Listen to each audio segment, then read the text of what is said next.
Bonjour à tous, c'est Ado, on se retrouve pour une nouvelle analyse de BOP consacrée à la saison 2023 du WEC et dans cette vidéo on va analyser la BOP de la catégorie Hypercar pour la 7ème et dernière manche du championnat du monde d'endurance aux 8 heures de Bahreïn, édition 2023. Après des 6 heures de Fuji qui ont été marquées par un regain de forme de Porsche qui a réussi à finir sur le podium derrière un doublé Toyota, on va donc clore la saison à Bahreïn sur un circuit quand même différent, sur une course de 8 heures.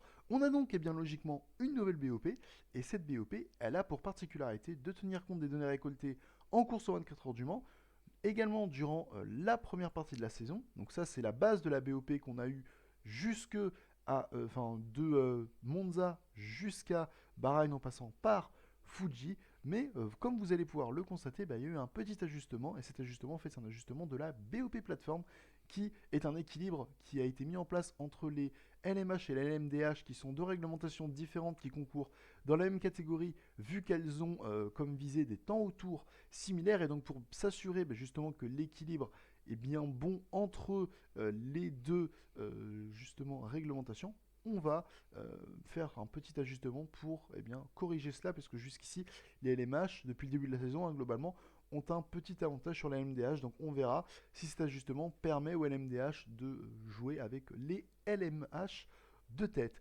On passe donc maintenant au tableau de BOP de ces 8 heures de Bahreïn. Je rappelle juste, avant de commencer, que pour ce qui est de l'énergie par relais, les variations de mégajoules par relais, en fait, en général, ne font que s'adapter aux variations de puissance ou alors de la masse, et également aux caractéristiques du circuit. Donc maintenant qu'on en a parlé, du coup je n'y reviendrai pas spécialement dessus, puisqu'en fait si ça baisse en général, c'est qu'on a une baisse de la masse et ou de la puissance, et si elle monte, en général c'est soit dû au fait que le circuit est plus énergivore, ou soit justement à l'inverse qu'on a une augmentation de puissance. On commence donc le passage en revue. En fait, j'ai fait par ordre selon ce que nous, selon on va dire les données que nous donnent les essais libres. Et vous allez voir, c'est quand même assez représentatif de la hiérarchie de cette saison, à quelques exceptions près tout de même. On commence donc tout de suite avec Toyota, qui semble être favori à Bahreïn, déjà puisque l'an dernier à Bahreïn ils avaient dominé leur sujet, et puis surtout cette année la voiture semble être justement plutôt une voiture adaptée au type de circuit qu'est ce circuit international de Sakir, avec donc une masse et une puissance qui ne bougent pas comparé à Fuji. Donc ça, c'est quelque chose d'assez intéressant. Il n'y a vraiment rien qui bouge sur cette voiture, mais le truc intéressant de comparer, en fait, c'est par rapport à l'an dernier, la BOP qu'il y avait pour les 8 heures de Bahreïn.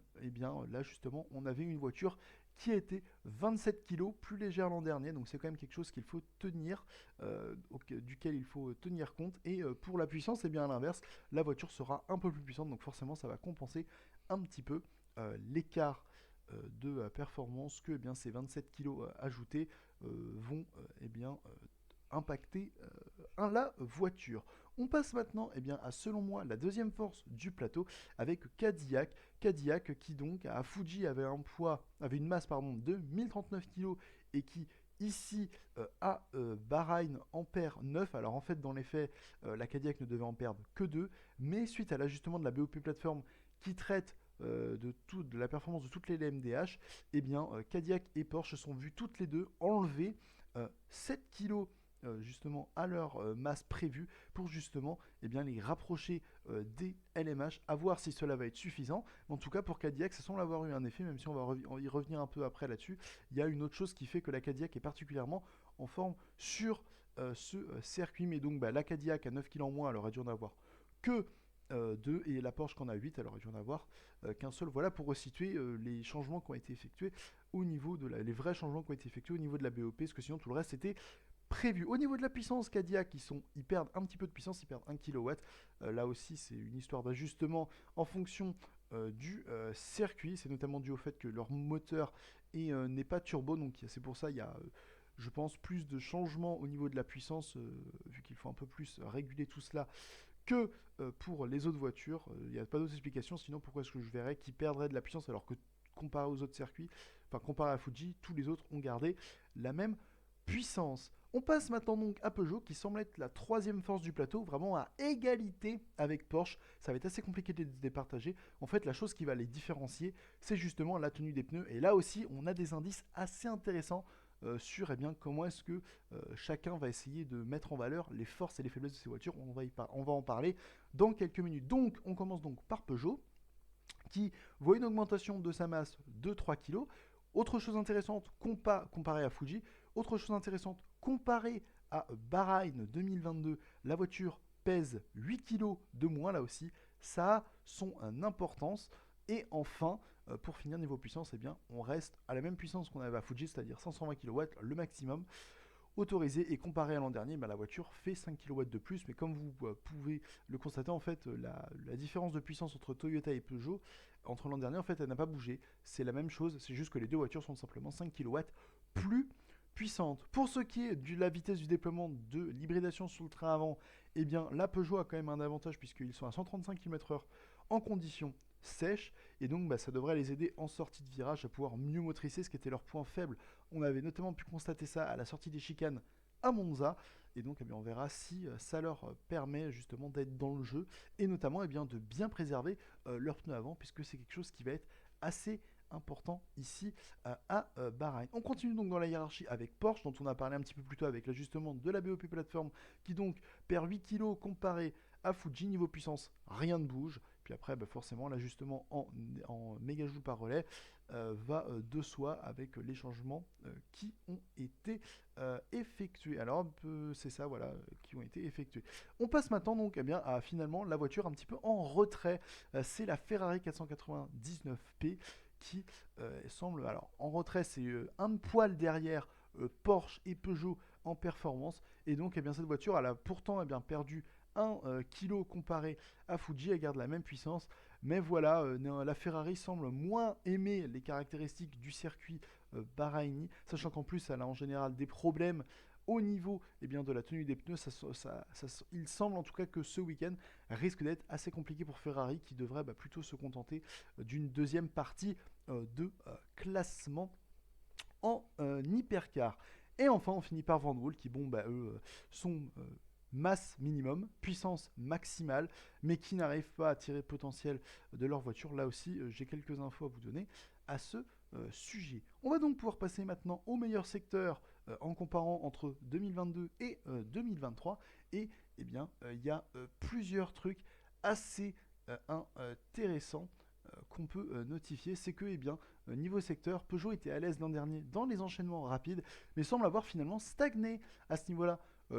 Comparé à l'an dernier justement, Toyota a l'air à l'aise dans tous les secteurs et semble avoir justement fait un step, un pas en avant comparé à l'an dernier. Ferrari, comme je vous le disais un peu plus tôt, semble plutôt en retrait.